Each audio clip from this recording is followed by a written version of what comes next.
Physics मेरा सबसे worst subject था। फिजिक्स में मेरे क्लास 11 में सबसे कम मार्क्स आए थे। I got only 45 out of 17 physics.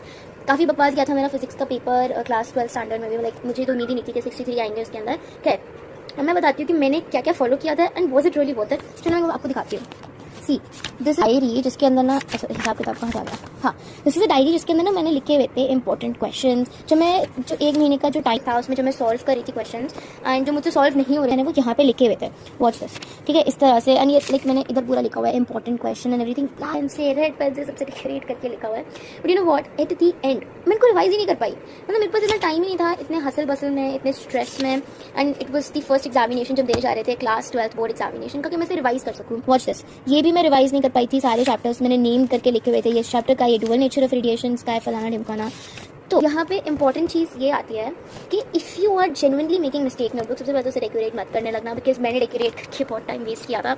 And second thing is that कि चलो बाई चांस आप कर भी रहे हो तो उसको ना क्या कहते हैं, रिवाइज भी करना। ऐसा नहीं है कि आप लिख दो एंड फिर उसे रिवाइज ही ना करो, because that is a biggest blunder जो आप लोग कर सकते हो, जो कि मैंने किया था। बिकॉज मैंने ये मिस्टेक नोटबुक बनाई तो सही बड़े से यूज़ नहीं किया। दो मैंने एक मिस्टेक नोटबुक बनाई थी बिल्कुल लाइक एंड के 2-3 डेज पहले, जिसके अंदर मैं लिख रही थी कि ये ऐसे क्वेश्चन है जो एग्जाम में आने के हाई चांसेस हैं एंड इनको एक बार रिवाइज करना पड़ेगा, बिकॉज ये कंसेप्ट मेरे वीक है। तो जब मैं कोई भी चैप्टर रिविजन कर रही थी उस टाइम पर I was doing the same thing कि मैं उनको ना रिवाइज कर रही थी, क्वेश्चन को मैंने रिवाइज किया था। Genuinely that help me a lot. मैं उस मिस्टेक नोटबुक को ढूंढती हूँ पहले, वो मिस्टेक नोटबुक है किधर।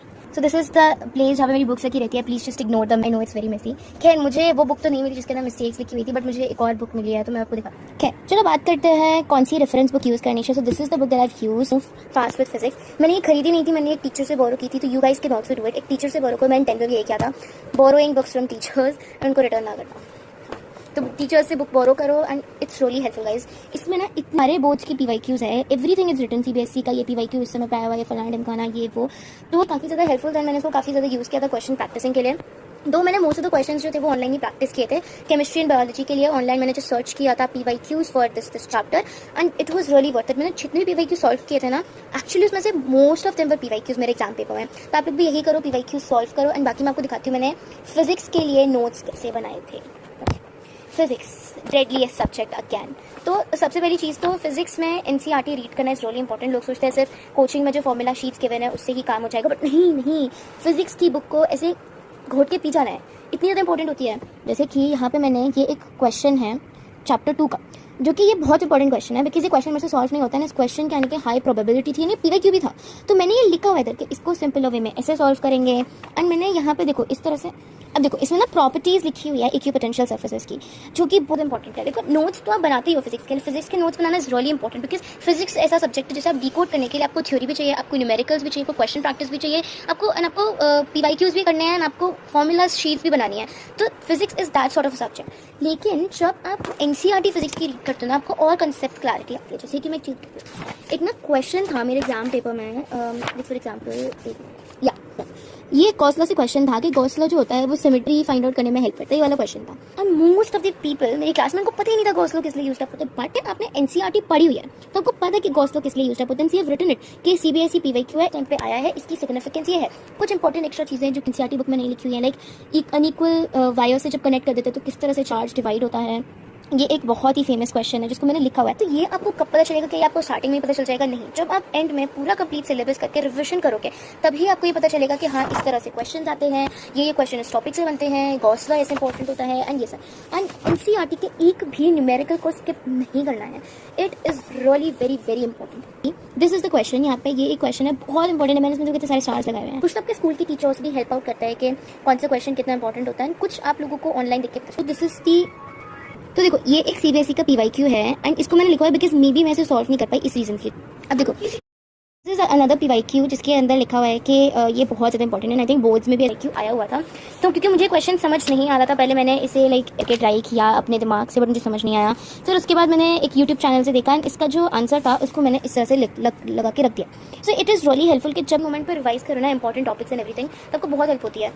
एनसीईआरटी को तो रीड करना ही चाहिए, इंपॉर्टेंट ग्राफ्स वगैरह उस तरह से साइड में लिख सकते हो, वो किसी के भी फिजिक्स की एनसीईआरटी हो, केमिस्ट्री की एनसीईआरटी हो, each and everything is really important. अब देखो कोई टिपिकल चैप्टर है तो उसके अंदर मैंने किस तरह से थ्योरेटिकल क्वेश्चंस लिखे हुए हैं, एंड कुछ ऐसे क्वेश्चंस हैं जो कि एनसीईआरटी के बहुत इंपॉर्टेंट है, तो उनको मैंने यहाँ पे सॉल्व भी किया because I know we are 10th grader, हम लोग नोटबुक्स नहीं बनाते हैं, तो मैंने फिजिक्स एंड केमिस्ट्री की बनाई थी, एंड क्वेश्चन भी सॉल्व नहीं करते हैं नोटबुक्स के अंदर, लेकिन जब फाइनल प्रिपरेशन करो एनसीईआरटी के क्वेश्चन तो सबसे पहले सॉल्व करो, उसके बाद किसी रेफरेंस बुक पे जाओ।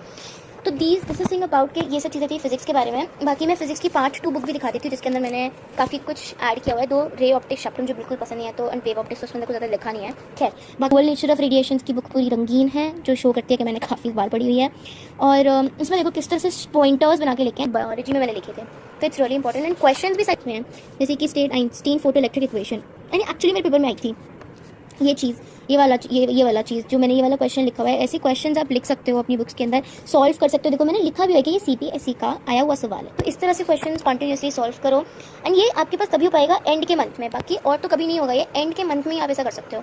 कभी कोई डायमेंशन फॉर्मूलाज भी पूछ लेते हैं, 2 मैंने तो लर्न नहीं किए थे, तो आप वो भी लर्न कर सकते हो। और बाकी आई नो न्यूक्लियर चैप्टर बहुत ज़्यादा बकवास है, तो उसकी भी मैंने काफ़ी सारे नोट्स बनाए हैं। तो अब बात करते हैं फिजिक्स के नोट्स एक्चुअली बनाने कैसे हैं। So this is the folder जिसके अंदर मैंने नोट्स बना के रखे हुए हैं। तो सबसे पहले मैं दिखाती हूँ फिजिक्स के notes. Physics and chemistry mixed है इसके अंदर, तो मेरे को निकालना। These all are the physics के नोट्स जो कि मैंने एक प्लेन वाइट पेपर के ऊपर बनाए हुए हैं, and I know you guys like आपने अगर मेरे पोस्ट देखी होंगी तो उसके अंदर आपने देखा होगा मैंने नोट्स बना के रखे हैं। तो ये नोट्स बेस्ट क्यों है, बिकॉज इनके अंदर देखो इलेक्ट्रोमैग्नेटिक वेव का नोट्स है, थ्योरी भी है, ठीक है, डायग्राम्स भी हैं, मैंने इसमें एनसीईआरटी के पॉइंटर्स भी ऐड किए हुए हैं, थोड़े से कलरफुल इसलिए बनाए थे बिकॉज टाइम था। नोट्स मैंने स्टार्टिंग ऑफ द सेशन से बनाना शुरू कर दिए थे, तो मेरे पास टाइम था काफ़ी सारा, इसलिए मैंने ऐसे बनाए हुए हैं ये। फिर उसके बाद देखो मैंने यहाँ पे जो भी फॉर्मूलाज है उसको मैंने ऐसे स्क्वायर्स में डाला हुआ है, ऐसे इस तरह से। एंड यहाँ पे जो भी इंपॉर्टेंट चीज़ें थी, accelerated charge, reflecting surface, non reflecting surfaces, जिस तरह से ये पूरे नोट्स में आप देखो कि कलर कॉम्बिनेशन है, जो इंपॉर्टेंट चीज़ें वो पिंक से लिखी हुई है, जो कम इंपॉर्टेंट चीज़ें हैं, जो थ्योरी पार्ट है वो मैंने ब्लू पेन से लिखा हुआ है। So this is whole colour theory इसके अंदर। इसी तरह से मैंने सारे चैप्टर्स के नोट्स बनाए हुए हैं। ये नोट्स क्यों इंपॉर्टेंट होते हैं, इसमें आपने अपनी एनसीईआरटी कंसोलिडेट कर दिया है, इसके अंदर आपने जो टीचर से पढ़ा है वो भी कंसोलिडेट कर दिया है, एंड थ्योरी के साथ साथ न्यूमेरिकल्स के लिए जो भी फॉर्मूलाज इंपॉर्टेंट होते हैं वो भी लिखे हुए हैं। इसीलिए फिजिक्स में नोट्स भी बहुत इंपॉर्टेंट होते हैं। मैंने तो लास्ट टाइम पे रिविजन किया था, एंड मैं जो भी नोट्स से पढ़ के गई थी ना guys, I am telling you, I am being honest, मैं सिर्फ नोट्स से पढ़ के गई थी, एंड यही चीज़ें मेरे एग्जामिनेशन में आई थी, ये मेरे को करने के लिए आया हुआ था ये चीज़। तो ये नोट्स फिजिक्स के तो बहुत इंपॉर्टेंट होती है। ये डायग्राम से क्वेश्चन आया था कि रेडियस क्या बनता है, इस वाले माइक शायद से यही था, एंड इसमें फिर एक और क्वेश्चन आया हुआ था, कहाँ से आया था, हाँ, डिफ्रैक्शन एंड इंटरफेरेंस में डिफरेंस, जो कि मैंने यहाँ पे देखो इंटरफेरेंस एंड डिफ्रैक्शन में डिफरेंस करने के लिए मैंने लिखा भी हुआ है, इंटरफेरेंस एंड डिफ्रैक्शन में डिफरेंस कैसे करेंगे। तो ये नोट्स इसीलिए बहुत इंपॉर्टेंट होते हैं। न्यूक्लियर चैप्टर की डायरेक्ट दिस डेरिवेशन, कितना डेरिवेशन क्यों करनी चाहिए, डेरिवेशन आई हुई थी डायरेक्ट 3 मार्क्स की, this thing, and I show you ना पेपर अगर मुझे मिलता है तो this whole thing proof 1 AMU is equals to like energy को इलेक्ट्रॉन वोल्ट में लिखना था, आई थिंक हाँ यही था। ये डायरेक्ट 3 मार्क्स की डेरिवेशन आई थिंक, क्योंकि मैंने ये पूरा अच्छे से पढ़ा हुआ था, लाइक होल नोट्स मैंने अच्छे से पढ़े हुए थे, तो these were really helpful to me. And graph से भी क्वेश्चन आया था, जो कि मैंने पूरा लिखा हुआ एक्सप्लेन किया हुआ है, तो इसीलिए अपने फिजिक्स के भी नोट्स अच्छे से बनाओ, केमिस्ट्री के नोट्स भी अच्छे से बनाओ, बायो के नोट्स भी अच्छे से बनाओ, एंड फिजिक्स के लिए मैंने रेफरेंस बुक्स बता दी आपको कौन कौन सी यूज़ करनी चाहिए। Coming on to the next thing that is your कि क्वेश्चन प्रैक्टिस कितनी करनी है। सी आई नो जब आप कर रहे हो स्टार्टिंग में आपको मैनेज करना बहुत डिफिकल्ट होएगा, लाइक आप पहले आपको समझ नहीं आएगा, बायो पढ़नी है, केमिस्ट्री पढ़नी है, फिजिक्स पढ़नी है। I am being honest with you guys, like जब मेरे प्री बोर्ड नॉल चल रहे थे, मेरे बहुत गंदे मार्क्स आ रहे थे, बिकॉज मुझे खुद समझ नहीं आ रहा था, मेरा एंड तक सिलेबस ही कंप्लीट नहीं था। जब प्री बोर्ड थे तो सिलेबस ही कंप्लीट नहीं था, तो मैं भाई करती क्या, मैं क्या करती, मुझे खुद ही समझ नहीं आ रहा था। बट जब एंड का वो 1 मंथ बचता है ना, February and January and I think February में एग्जाम से शुरू होते हैं, जनवरी दिसंबर, ये जो टाइम बचता है ना जनवरी दिसंबर एंड फेब्रुअरी वाला, इसके अंदर ना आपको क्वेश्चन प्रैक्टिस करनी है, like mad man, like question practice करो। मैंने 10 to 12 बुक्स अपनी फिनिश कर दी थी क्वेश्चन प्रैक्टिस में, सिर्फ फिजिक्स के लिए। एंड जो आपका वीक सब्जेक्ट है ना उससे इंप्रूव करो। सी मेरे फिजिक्स में ऑलमोस्ट बायो जितने मार्क्स आए हैं, बिकॉज मैंने फिजिक्स में ज़्यादा इंपॉर्टेंस दी थी, तो इसीलिए जब का वीक सब्जेक्ट है उससे पहले टेंशन पे करो, एंड फिर उसके बाद जब कोई स्ट्रॉन्ग सब्जेक्ट है उससे टेक ओवर करो। तो फिजिक्स मेरा बहुत वीक था, मैंने उसमें भाई गॉड इतने सारे क्वेश्चन सॉल्व किए, क्वेश्चन PYQs भी किए, रेफरेंस बुक से भी क्वेश्चन सॉल्व किए, टीचर्स जो भी लाइक AT भैया थे उन्होंने जो भी सीरीज़ लॉन्च की थी उससे क्वेश्चंस किए। उन्होंने एक टेलीग्राम अपना चैनल बनाया, टेलीग्राम पर ग्रुप बनाया हुआ था, उसमें वो डालते थे डेली पेपर्स, लाइक वो क्वेश्चंस डालते थे डेली, तो वो भी मैंने सॉल्व किए। मैंने एक चैप्टर के मोर देन 100 क्वेश्चन सॉल्व किए along with NCERT। So this is the approach that you should have while doing with physics. So coming